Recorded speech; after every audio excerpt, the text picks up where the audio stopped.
¿Te imaginas lo que sería vivir en condiciones extremas?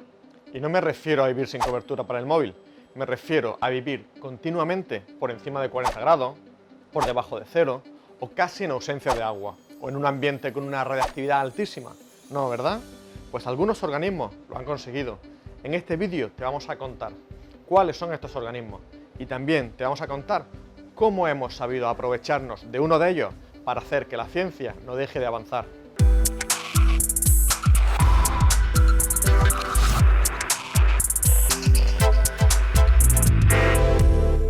En la naturaleza podemos encontrar organismos que han sido capaces de adaptarse a vivir en casi cualquier tipo de ambiente. Por ejemplo, en el desierto del Sáhara, la hormiga Cataglyphis bicolor es capaz de sobrevivir a temperaturas de más de 60 grados. No solo eso, sino que es capaz de salir de caza con esos calores. Y no es la única. La araña lobo es capaz de habitar sobre las rocas recién creadas tras una erupción volcánica. En el otro extremo podemos encontrar a un pequeño crustáceo de la familia de los Lysianacid que es capaz de vivir tan pancho hundido en el hielo antártico, continuamente a temperaturas bajo cero. Pero no solo existen condiciones extremas de temperatura, hay otros seres vivos que han sido capaces de adaptarse a unas condiciones muy alejadas de lo que para nosotros sería el confort. Por ejemplo, el anisakis, ese parásito de algunos peces y mamíferos marinos que puede llegar a ser perjudiciales para los seres vivos. Pues bien, se ha visto que este nemátodo ha sido capaz de adaptarse a las altas condiciones de radiactividad que existen en la región de Chernobyl, donde en el año 1986 tuvo lugar el desastre nuclear más importante de nuestra historia. Aunque sí hay unos organismos adaptados a vivir en condiciones extremas, esas son las bacterias. Algunas de ellas seguramente te suenen, como el Lactobacillus acidophilus, que es capaz de vivir en las piscinas de ácido que se encuentran en nuestro intestino. Otras bacterias quizás no te suenen tanto, como es el caso de Shigionella ventica. Se ha visto que esta bacteria es capaz de adaptarse a vivir en las fosas marianas a unos 10.000 metros de profundidad. Para que te hagas una idea de lo que esto implica, a esa profundidad existe una presión que es unas 600 veces mayor de la que nosotros sentimos sobre nuestras cabezas debido a la presión atmosférica. Otra de esas bacterias, y de la que hoy queremos hablarte un poquito más, es Thermophilus aquaticus. Esta fue descubierta a finales de la década de los 60 del siglo XX en una fuente termal del Parque Nacional de Yellowstone. Gracias a su capacidad de vivir a temperaturas entre 50 y 80 grados centígrados, esta bacteria se ha convertido en una aliada fundamental de todos los científicos del mundo que trabajan con el ADN. Imagino que en este momento tu cabeza habrá sufrido un cortocircuito, ¿verdad? ¿Qué tiene que ver esta bacteria con los biólogos moleculares o los genetistas de todo el mundo?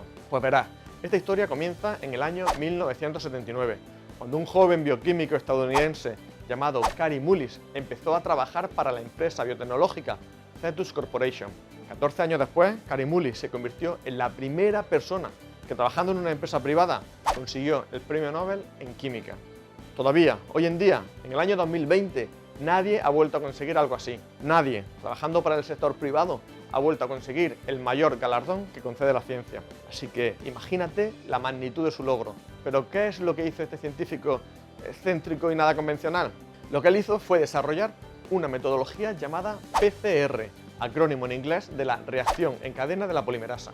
Esta tecnología lo que nos permite es multiplicar un fragmento de ADN, cualquier fragmento de ADN. Antes de la llegada de la PCR al mundo de la biología molecular, para amplificar ADN se utilizaban unas herramientas llamadas vectores de clonación, pero estos presentaban y presentan algunos inconvenientes, como que dependían de la división celular de un microorganismo en el que tenían que ser introducidos, y esto hacía que, entre otras cosas, la cantidad que obteníamos de ADN era muy limitada. Así que la llegada de la PCR supuso una auténtica revolución. Hoy en día no hay un solo laboratorio en el mundo relacionado con la biología molecular que no cuente con un termociclador, que es el equipo en el que se lleva a cabo la PCR. Sin ir más lejos, en este laboratorio de la Universidad de Almería en el que yo me encuentro, tenemos 3 termocicladores. Pero bueno, ¿cómo funciona una PCR? Es muy sencillo. Lo único que hacemos es copiar en unos pequeños tubitos lo que sucede en el interior de la célula. Y para ello lo que hacemos es aprovecharnos in vitro de las características de una proteína llamada ADN polimerasa, cuya función es multiplicar el ADN in vivo.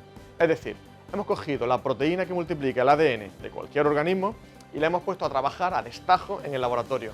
Pero entonces, si es tan sencillo, ¿por qué no se había hecho antes? Pues porque en realidad no es tan sencillo. Recuerda, ya lo hemos visto en otro vídeo, el ADN está formado por una doble hebra, es decir, una molécula de ADN es, en realidad, la unión de dos hebras antiparalelas, o sea, cada una en una dirección. Pues bien, la unión de estas dos hebras es muy fuerte, tanto que para lograr separarlas tenemos que aplicarles una temperatura bastante elevada, más de 90 grados centígrados. Y este paso, el de separar las dos hebras, es imprescindible para llevar a cabo la PCR. Si no lo llevamos a cabo, si no desnaturalizamos el ADN, la proteína encargada de multiplicar ese ADN no va a funcionar.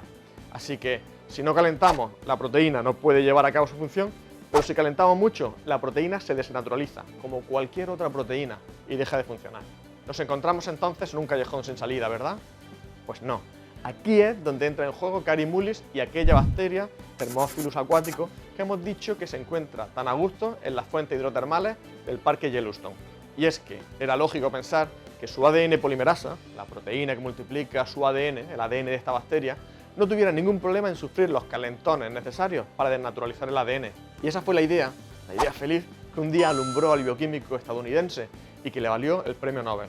Por cierto, la patente derivada de todo esto fue vendida unos años después por unos 300 millones de dólares a una empresa farmacéutica que aún a día de hoy la rentabiliza con unos beneficios de cientos de millones de dólares anuales.